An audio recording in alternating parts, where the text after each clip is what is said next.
माँ आइए ना अंदर। तनुजा कहाँ हो? माँ आ गई।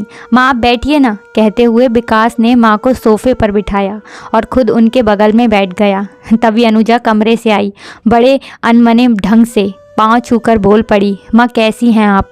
बाबूजी कैसे हैं?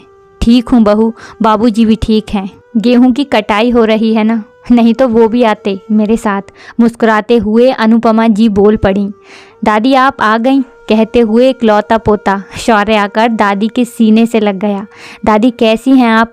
आपसे कितने दिनों बाद मिल रहा हूँ। दादाजी कैसे हैं? वो क्यों नहीं आए? दादी गांव में सब कैसे हैं? जाने कितने सवाल पूछ बैठा शौर्य। अनुपमा जी मुस्कुरा उठी, सब ठीक हैं। लल्ला तू कितना बड़ा हो गया, अपने पापा से भी लंबा हो गया।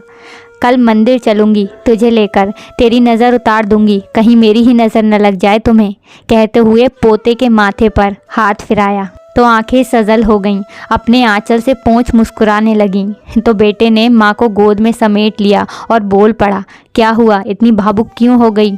कोई बात है तो कह दो ना। बेटा कुछ नहीं, कितने दिनों बाद तुम बच्चों को देखा, जब तुमने ये घर लिया तब नहीं आ पाई थी, तब बाबूजी बीमार हो गए। बेटा घर तो बहुत सुंदर बनाया है, स्वर्ग जैसा। हाँ माँ जी, सुंदर बना तो पैसे भी तो कितने खर्च करने पड़े आपके बेटे को, और तो कहीं से मदद मिली नहीं। सास की बात का जवाब देते हुए तनुजा की बातों में ऐसा जहर भुजा तीर था जिसने तुरंत असर दिखाया।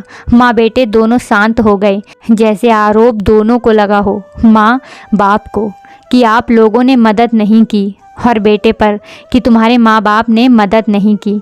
क्या हुआ कि घर उन्हीं के बेटे ने बनवाया था। दादी आइए ना, आपका कमरा दिखा दूं, आप थोड़ा आराम कर लो। पोते ने दादी और पिता के लिए माहौल को आसान करने का प्रयास किया और उनका हाथ पकड़ मेहमानों के कमरे की तरफ ले जाने लगा। तभी शौर्य रुक जा, दादी के लिए मैंने वो कमरा तैयार किया है। तभी शौर्य रुक जा, दादी के लिए मैंने वो कमरा तैयार किया है। उतने बड़े कमरे में दादी क्या रहेंगी, और इस बीच कोई मेहमान आया तो हमें परेशानी होगी, जानते हो ना मामा जी आने वाले हैं, कहते हुए एक छोटे से कमरे की तरफ इशारा किया। शौर्य ने माँ को ऐसे देखा जैसे पूछ रहा हो, माँ क्या कह रही हो आप? शौर्य कुछ कहता उससे पहले विकास बोल पड़ा, क्या कह रही हो तुम तनुजा? माँ स्टोर में रहेंगी? दिमाग खराब है क्या तुम्हारा? अरे विकास ऐसे क्यों बोल रहे हो? स्टोर कहने को स्टोर है, एक दो सामान ही तो है स्टोर में, जाकर देखो तो, मैंने अच्छे से बिस्तर लगवा दिया है। क्यों मम्मी बताइए, आपको तो परेशानी नहीं होगी ना, आप रह लेंगी ना स्टोर में? बेटे के मुंह से अपने लिए बात सुन तनुजा के होश उड़ गए। कभी नहीं सोचा था बेटा इतनी बड़ी बात कह देगा।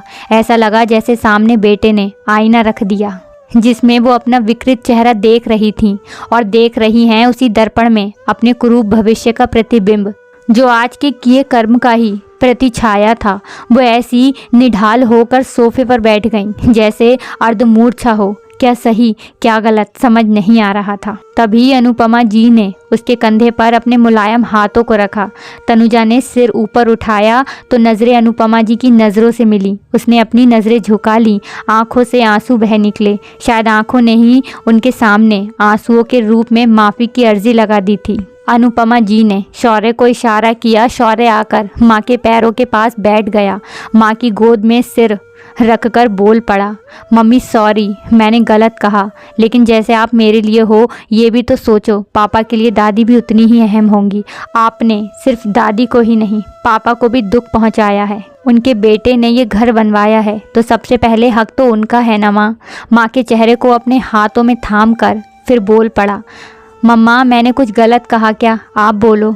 अपने बहते आंसुओं को पोंछ तनुजा बोल पड़ी, नहीं कुछ गलत नहीं कहा, मैं ही गलत थी माँ, मुझे माफ़ कर दीजिए। और विकास सबसे बुरा मैंने तुम्हारे साथ किया, अब मुझे समझ आ रहा है, मुझे माफ़ कर दो प्लीज़। अच्छा माँ अब चलिए मैं आपको आपका कमरा दिखाती हूँ जो सिर्फ आपका है, मेहमानों का नहीं, कहते हुए अनुपमा जी का हाथ पकड़ कमरे की तरफ बढ़ी। विकास चुपचाप शांत होकर शौर्य को देख रहा था। जब नज़रें मिली तो शौर्य मुस्कुरा उठा। विकास ने खींचकर उसे सीने से लगा लिया।